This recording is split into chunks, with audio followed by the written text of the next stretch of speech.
Bollywood cafe आज explain कर रहा है एक डच मूवी जिसमें एक स्टूडेंट को अपनी टीचर से प्यार हो जाता है और ये स्टूडेंट अपनी टीचर को पाने के लिए किस हद तक जाता है देखेंगे हम इस मूवी के लीड रोल में 30 साल की एक लाना नाम की टीचर हैं। लाना इस स्कूल में 10th तक के बच्चों को डच लैंग्वेज पढ़ाती हैं। लाना ने आज क्लास में टेस्ट रखा है। वो टेस्ट पेपर सभी स्टूडेंट्स में डिस्ट्रीब्यूट कर रही है और सभी को टेस्ट के रिलेटेड इंस्ट्रक्शन पास करती हैं। टेस्ट पेपर डिस्ट्रीब्यूट करने के बाद में लाना अपनी चेयर पे बैठ जाती हैं और अपने काम में बिजी हो जाती हैं। तभी वो देखती हैं कि उसके सामने चेयर पे बैठा एक लड़का इस क्लास में अभी नया आया होता है और वो उसको घूर रहा होता है। लाना की नजर इस नए स्टूडेंट पे पड़ती है और वो उस स्टूडेंट को अपने आप को घूरते हुए पकड़ लेती है, लेकिन ये स्टूडेंट अभी भी लाना को घूर रहा होता है। लाना फिलहाल के लिए इसको इग्नोर करके फिर से अपने काम में बिजी हो जाती हैं, लेकिन ये स्टूडेंट अभी भी इस टीचर को घूर रहा होता है और टेस्ट देने में कोई इंटरेस्ट नहीं दिखाता है। लाना थोड़े गुस्से की नजर से उस स्टूडेंट को देखती हैं, लेकिन फिर अपने काम में बिजी हो जाती हैं। स्कूल के बाद में लाना अपनी डॉटर को दूसरी स्कूल से पिक करती हैं और जब वो कार को स्टार्ट कर रही होती हैं तो वो देखती हैं कि सामने वो नया स्टूडेंट अपने डॉगी के साथ घूम रहा होता है। लाना उसको ध्यान से देखती हैं। लाना की बेटी मॉम को घर चलने के लिए कहती हैं तो लाना कार स्टार्ट करती है और फाइनली उस स्टूडेंट पे नजर मारते हुए घर की तरफ चली जाती हैं। नेक्स्ट डे क्लास में एक स्टूडेंट क्लास में सबके सामने अपनी स्पीच दे रहा होता है तो पीछे की बेंच पे बैठी दो लड़कियां हंसने लग जाती हैं। तो लाना उन दोनों लड़कियों को अपने फोन से खेलने के लिए मना कर देती है और कहती है कि फोन मेरे हवाले कर दो। वो लड़की फोन लाना को लाके दे देती है और जाते समय लाना को गाली बोलती हैं। तो लाना कहती है कि क्या बोला तुमने? तो वो स्टूडेंट बोलती है कि बहरी हो क्या? तो लाना कहती है कि मुझे पता है कि तुमने मुझे बोला है। तो वो स्टूडेंट कहती है कि मैंने तुम्हें नहीं बोला है, मैंने तुम्हें डर्टी बोला। लाना इस लड़की को अब क्लास से बाहर निकाल देती हैं। तो वो स्टूडेंट लाना को बोल के चली जाती हैं और यहाँ पर वो लड़का लाना को वैसे ही घूर रहा होता है। लंच ब्रेक में लाना जब कॉफी पी रही होती है तो वो देखती है कि नीचे वही लड़का उस लड़की को जिसको क्लास से बाहर निकाल दिया था उसके साथ वो बदतमीजी कर रहा है। वो उसका बैग खाली कर देता है और उसकी साइकिल को फेंक देता है। ऐसा लग रहा था कि ये लड़का अपनी टीचर लाना को डिफेंड कर रहा है और उसके साथ उस लड़की के द्वारा की हुई बदतमीजी को पनिश कर रहा है। लाना फिर लंच ब्रेक में स्कूल की एक और टीचर को पूछती है कि वो जो नया लड़का आया है वो थोड़ा अजीब बिहेव नहीं कर रहा है। तो वो टीचर बताती है कि उस लड़के का नाम बैनी है और वो कहती है कि मुझे नहीं लगता कि उस लड़के में कोई प्रॉब्लम है, वो बिल्कुल नॉर्मल है। लाना को जब ये पता चलता है कि बैनी बिल्कुल नॉर्मल है तो वो स्कूल की छुट्टी के बाद में बैनी को कहती है कि मुझे तुमसे बात करनी है और वो बैनी को एक खाली क्लासरूम में ले जाती है। वो बैनी को बैठने के लिए बोलती है।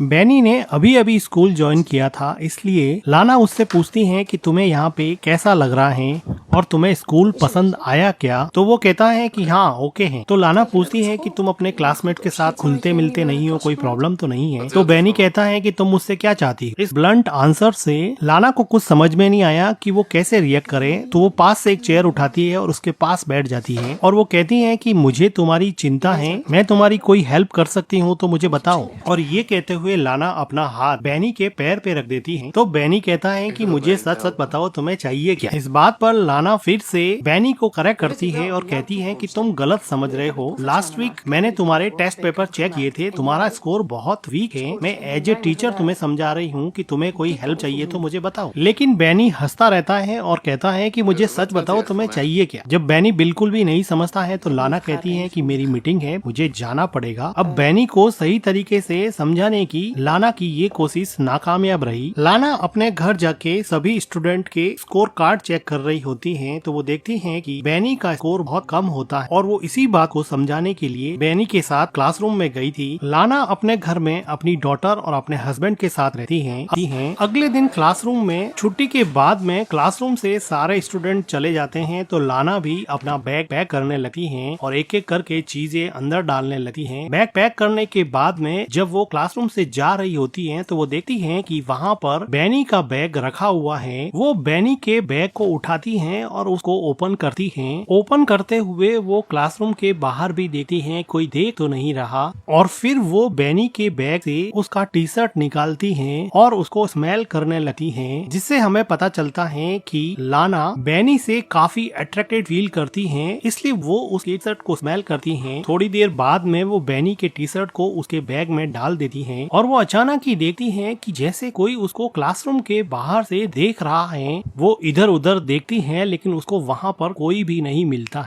लाना घबरा के बाथरूम में चली जाती हैं और अंदर जाके गहरी सांस लेती है। लाना बाथरूम में मिरर में देखती हैं और थोड़ी देर बाद में वहाँ पे पानी पीने लग जाती हैं। और जब वो अपना सर वापस पानी पीकर ऊपर उठाती हैं तो वो देखती हैं कि वहाँ पर बैनी खड़ा है। लाना बैनी को देखे थोड़ी शॉक हो जाती है, लेकिन बैनी किसी एग्रेसिव अल्फा मेल की तरह लाना का हाथ पकड़ लेता है। लाना काफी घबराई हुई लग रही थी, लेकिन वो बैनी के चार्मिंग अट्रैक्शन को रजिस्ट नहीं कर पा रही थी और वो बैनी को बिल्कुल भी नहीं रोक रही। बैनी लाना को नेक पे किस करता है, लेकिन जब वो लाना को लिप्स पे किस करने लगता है तो लाना पीछे हट जाती है। वो कहती हैं कि आज के बाद में ऐसा फिर कभी भी नहीं होना चाहिए, ये बात तुम अच्छे से समझ। जब लाना जाने लगती है तो बैनी कहता है कि तुम भी तो यही चाहती हो ना। तो लाना कहती है कि तुम मेरे स्टूडेंट हो, तुम मेरे बच्चे जैसे हो, मैं तुम्हारे साथ अफेयर नहीं कर सकती हूँ, तुम ये बात क्यों नहीं समझ। और ये कहते हुए वो वहाँ से चली जाती हैं। आज की पूरी रात लाना सिर्फ बैनी के बारे में सोचती रही और अगले दिन सुबह वो जब क्लासरूम में जाती है तो वो देखती है कि क्लास में सभी बच्चे टेस्ट दे रहे होते हैं, लेकिन बैनी उसको वैसे ही घूर रहा होता है। लाना बैनी को देखती है और गुस्से की नजर से समझाने की कोशिश करती है, लेकिन बैनी टस से मस नहीं हो रहा था। फाइनली लाना को ही नजरें झुकानी पड़ी। क्लास के बाद में बैनी चलते चलते लाना के पास आ जाता है और अपने कंधे से उसके कंधे को टच करते हुए कहता है कि मुझे तुमसे मिलना है, मुझे तुमसे बात करनी। लाना को तो जैसे पता ही था कि ऐसा ही कुछ होने वाला है। लाना बैनी को स्कूल के एक कोने में ले जाती है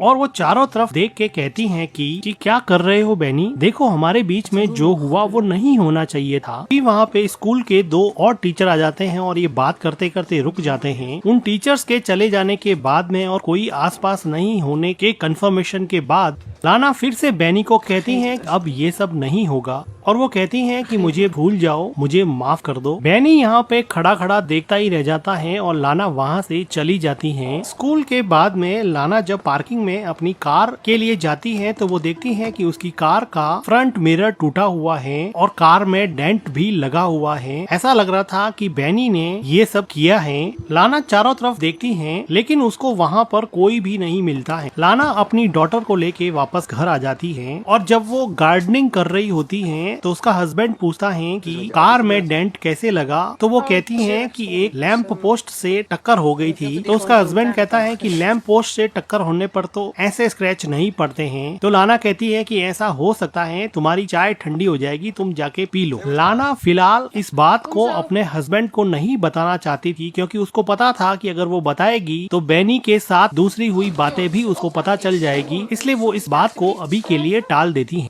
नेक्स्ट डे लाना क्लासरूम में सभी स्टूडेंट को एक टेस्ट पेपर देती हैं, जिसमें वो उन सभी स्टूडेंट को डच लैंग्वेज में इंटर्नशिप के बारे में लिखने को कहती हैं और कहती हैं कि आपको इसमें आपकी अपनी फेवरेट पोजीशन, कंपनी में जॉब कैसे मिलेगी, आपको कैसी जॉब पसंद है, इसके बारे में लिखना। तो कुछ स्टूडेंट क्वेश्चन पूछते हैं कि ये ऐसे कितना लंबा होना चाहिए एंड सो ऑन। तो बैनी क्लासरूम में लाना को पूछता है कि क्या जॉब पाने के लिए किसी के तलवे भी चाटने पड़ेंगे क्या। तो इस बात पे लाना काफी सरप्राइज होती है और क्लास के सभी स्टूडेंट हंसने लग जाते हैं। तो लाना कहती है कि पागल हो गए हो क्या, चुपचाप मेरी क्लास से बाहर निकल जाओ। लेकिन अब क्लास का माहौल थोड़ा खराब हो गया और क्लास में लाना की कोई बात नहीं सुन रहा। तो लाना बैनी के पास जाकर उसका बैग उठाती है और उसके बैग को क्लासरूम के बाहर फेंक देती है और कहती है कि निकलो यहाँ से और जाओ प्रिंसिपल के पास। लेकिन बैनी को अभी भी कोई फर्क नहीं पड़ा, वो आराम से लाना को अभी भी ऐसे ही घूर रहा है। तभी वहाँ पे कोई स्टूडेंट बोर्ड पर डस्टर फेंक देता है और सारे स्टूडेंट मिलके वहाँ पे चिल्लाने लगते हैं। तो लाना परेशान होके क्लासरूम से बाहर चली जाती है। अगले दिन लाना जब जंगल में जॉगिंग कर रही होती है तो उसको ऐसा लगता है कि कोई उसका पीछा कर रहा है। काफी देर ढूंढने के बाद में भी लाना को वहाँ पर कोई भी नहीं मिलता है। लेकिन लाना यहाँ पे काफी डर जाती हैं और डर के मारे वापस भाग के घर पे आ जाती हैं और अपनी डॉटर को पढ़ाने लग जाती हैं। तभी लाना के घर पे फोन रिंग करता है। लाना जब फोन पिक करती है तो दूसरी तरफ से कोई नहीं बोल रहा होता है। लाना थोड़ी अपसेट हो जाती है। लाना वापस अपनी बेटी को पढ़ाने बैठने ही वाली थी कि वापस से फोन रिंग करता है। उसको पता चल जाता है कि ये सब बैनी करता है। वो मन ही मन काफी डर जाती है और टेलीफोन के रिसीवर को नीचे ही रख देती है। इस बात से लाना काफी डर जाती है। अगले दिन लाना जब स्कूल में जाती है और क्लासरूम के बाहर से ही वो देखती है कि बैनी अंदर बैठा है, तो लाना बैनी को देख के काफी डर जाती है और क्लासरूम के बाहर ही कुछ सोचने लग जाती है, जैसे उसको अंदर जाने से उसका डर रोके जा रहा था। लाना बैनी से इतनी ज्यादा डर गई कि उसने रिसेप्शन पे जाके आज के दिन स्कूल से छुट्टी ही ले ली है और वो अपने घर पे चली जाती है और अपने हस्बैंड के साथ टाइम स्पेंड करती है। अगले कुछ दिनों तक लाना स्कूल से ऑफ ले लेती है। उसका रूटीन यही रहता है कि वो अपने हस्बैंड के साथ टाइम स्पेंड करती है। वो अपनी डॉटर को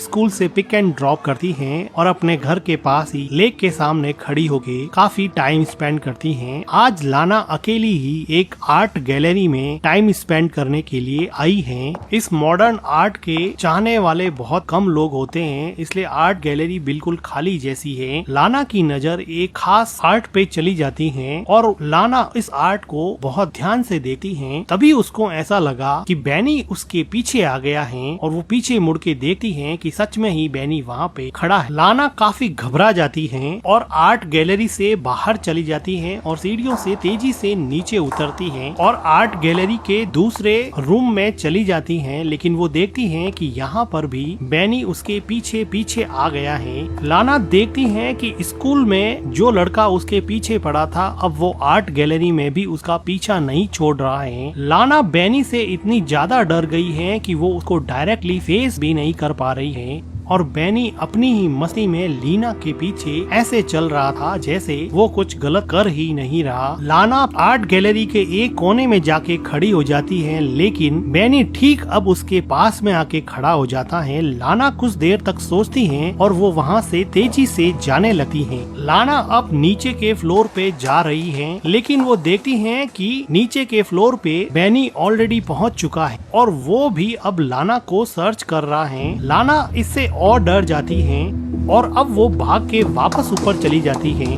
लाना अब तेजी से लिफ्ट की तरफ बढ़ती हैं और वो लिफ्ट लेके नीचे जाना चाहती हैं। जैसे ही लिफ्ट ओपन होती है, लाना जल्दी से लिफ्ट के अंदर चली जाती है, लेकिन इससे पहले कि लिफ्ट का दरवाजा बंद हो, वहाँ पे बैनी आ जाता है और वो भी लिफ्ट के अंदर घुस जाता है। बैनी को देख के लाना को पता नहीं क्या हो जाता है। लिफ्ट का दरवाजा ओपन होने के बावजूद भी लाना पीछे हट जाती है और जैसे बैनी को लिफ्ट के अंदर इनवाइट करती, वो यहाँ से भागने की कोशिश नहीं कर पाती। वो उससे फिजिकली इतनी अट्रैक्टेड हैं कि उसके डार्क मैग्नेटिज्म को वो रजिस्ट ही नहीं कर पाती थी। बैनी कहता है कि आई मिस यू। लाना गहरी सांस लेती है और बैनी उसके हेयर से थोड़ा प्ले करता है। लाना बैनी से इतनी ज्यादा अट्रैक्टेड है कि वो उसको देखते ही उस पर किस करने के लिए लीन होती है, लेकिन बैनी उसको पीछे धकेल देता है। लाना को कुछ समझ नहीं आता, वो पीछे हो जाती हैं और कुछ देर बाद में ये दोनों यहाँ पर इंटीमेट होते हैं।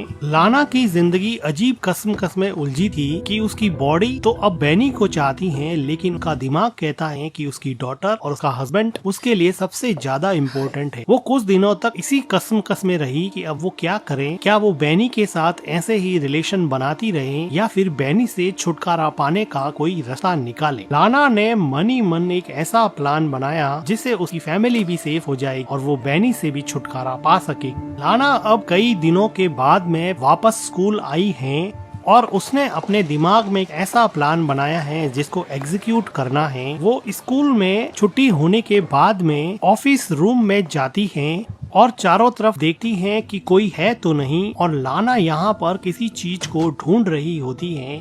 काफी ढूंढने के बाद में लाना को चाबियों का गुच्छा मिल जाता है और इन चाबियों से लाना अब एक अलमीरा खोल रही है। काफी चाबियां ट्राई करने के बाद में एक चाबी से अलमीरा खुल जाती है। इस अलमीरा में बहुत सारे एग्जाम के पेपर्स लिफाफों में अलग अलग रखे हुए थे। लाना इस अलमीरा से एक लिफाफे को उठाती है और उसमें से एक पेपर निकाल के अपने बैग में डाल देती है और लिफाफे को अलमीरा में रख के अलमीरा को बंद करके वहाँ से कीज लेके चुपचाप बाहर निकल जाती है। स्कूल में लंच ब्रेक चल रहा होता है तो लाना सभी स्टूडेंट्स के कोड चेक करती है और उसमें से बैनी का कोड फाइंड आउट करती है और उसमें अपने द्वारा चुराया हुआ पेपर बैनी के कोट के पॉकेट में डाल देती है और चुपचाप वहाँ से चली जाती है। अगले दिन लाना जब स्कूल में आती है तो वो बहुत खुश दिखाई देती है और वो देखती है कि बैनी को पेपर चोरी करने की वजह से पुलिस अब पकड़ के ले जा रही है। बैनी भी लाना को देखता है, वो देखता है कि लाना के चेहरे पे अजीब सा सुकून और अजीब सी स्माइल है। लाना आज बहुत खुश है क्योंकि उसको बैनी से छुटकारा मिल गया है। अगले दिन लाना और उसका हस्बैंड पिकनिक के लिए घर के पास ही लेक में जाते हैं और वहाँ पर काफी देर स्विम करते हैं। बैनी से छुटकारा पाने के बाद में लाना काफी खुश होती है। वो देखती है कि उसका हस्बैंड लेक में डुबकी लगा रहा है और वो भी लेक में डुबकी लगा लेते हैं। जब लाना वापस से लेक से अपना मुंह बाहर निकालती है तो वो देखती है कि उसका हस्बैंड कहीं नहीं दिखाई दे रहा। वो काफी देर तक इधर उधर नजरें घुमाती है लेकिन उसका हस्बैंड उसको नहीं दिखाई दे रहा। लाना इस बात से काफी डर जाती है। लाना को ऐसा लगा कि बैनी वापस आ गया है और उसको सताने लगा है, लेकिन तभी वो देखती है कि उसका हस्बैंड लेक से बाहर आ गया है। बैनी का डर अभी भी लाना के दिमाग से पूरी तरह से गया नहीं था। लाना अगले दिन स्कूल में जाती है और वो देखती है कि बैनी की सीट अब खाली पड़ी है, लेकिन लाना को कल वाली खुशी अभी है नहीं। अभी उसको बड़ा अजीब सा लग रहा है। लाना बैनी को क्लासरूम में इमेजिन करती है, वो उसके साथ बिताए हुए टाइम को भुला नहीं पा रही है। बार बार उसके दिमाग में बैनी आता है। बैनी को फिजिकली उसने स्कूल से बाहर निकाल दिया था, लेकिन मेंटली उसके दिमाग में बैनी पूरी तरह से घुसा हुआ था। को समझ नहीं आ रहा कि वो क्या करे। कुछ दिनों के बाद में लाना एक बुक स्टोर पे जाती है जहाँ पर वो अपनी डॉटर को एक बुक दिलवाती है, लेकिन उसकी डॉटर को वो बुक पसंद नहीं आती तो वो नाराज होके बुक स्टोर के दूसरे कोने में चली जाती है। तो लाना अपनी डॉटर को ढूंढती है और काफी देर ढूंढने के बाद में भी लाना को अपनी डॉटर वहाँ बुक स्टोर में नहीं मिलती है। वो परेशान हो जाती है और बुक स्टोर के मैनेजर से बात करती है और फिर वहाँ पे पुलिस भी आती है और ये लोग सीसीटीवी फुटेज देखते हैं। फुटेज में लाना देखती है कि बैनी भी खड़ा है, जिसको देख के लाना को लगा कि बैनी ने उसकी डॉटर को किडनैप कर दिया है और बहुत घबरा जाती है। तभी उसके हस्बैंड का फोन आता है। लाना उसके हस्बैंड को बताने ही वाली होती है कि उसका हस्बैंड कहता है कि अपनी डॉटर घर पे आ चुकी है, उसको कोई लड़का छोड़ के गया है। तो लाना फाइनली थोड़ी रिलैक्स होती है कि उसकी डॉटर घर पे पहुंच गई है, लेकिन लाना के लिए ये बात काफी डराने वाली थी कि बैनी इतना खतरनाक है कि वो की डॉटर को बिना बताए उसके घर पे छोड़ आया है। अब लाना को लगा कि बैनी उसको पाने के लिए कुछ भी कर सकता है। फिजिकली तो लाना भी बैनी से काफी अट्रैक्टेड थी, लेकिन वो मन ही मन ये जानती थी कि ये सब गलत है। फिजिकल अट्रैक्शन में वो अपनी फैमिली बर्बाद कर देगी, इसलिए वो किसी तरह से बैनी से छुटकारा पाना चाहती थी। बैनी दिन रात लाना के दिमाग में रहता, उसको सोने नहीं देता, उसको अपने हस्बैंड के करीब भी नहीं जाने देता। लाना अगले दिन बैनी से परमानेंटली छुटकारा पाने का एक प्लान बनाती। अगले दिन सुबह लाना बैनी के घर के बाहर थोड़ी दूरी पर कार लेकर खड़ी हो जाती है और बैनी का वेट कर। बैनी अपनी स्कूटी लेकर स्कूल जाने की तैयारी कर रहा है तो लाना भी उसके पीछे भी कार चला दे। बैनी तेजी से स्कूटी चलाता है तो लाना भी उसके पीछे पीछे अपनी कार की स्पीड बढ़ा देती है। जो टर्न बैनी लेता वही टर्न लाना भी लेता। ऐसा लग रहा था कि लाना के इरादे कुछ ठीक नहीं लग रहे हैं। अब वो अपनी जिंदगी और मन में मची हुई उथल पुथल को जैसे हमेशा हमेशा के शांत करना चाहती है। ये चलता हुआ बैनी एक टर्न लेता है और लाना देखती है कि आसपास कोई भी व्हीकल नहीं है और बड़ी सुनसान सी जगह होने की वजह से सीसीटीवी कैमरा भी नहीं है। तो वो बैनी को साइड में से अपनी कार से जोर से टक्कर मारती है, जिसकी वजह से बैनी अब मर जाता है। लाना यहाँ पे रुकती नहीं है और थोड़ी डरी हुई सही अपनी कार को आगे बढ़ा देती है, लेकिन थोड़ी दूर जाने के बाद में लाना अपनी कार रोकती, वो देखना चाहती है कि बैनी मरा या नहीं। बैनी एक्चुअली में मर चुका था। लाना के मन में बैनी का डर कुछ ऐसा बैठा जिसका अंजाम बैनी के लिए बहुत दुखद हुआ। लाना ने पता नहीं सही किया गलत किया, या उसने अपने मन की बात सुन ली। और इसी के साथ ये मूवी एंड हो जाती है। वीडियो को लाइक कीजिएगा, हमारे चैनल को सब्सक्राइब कीजिएगा and thank you for watching.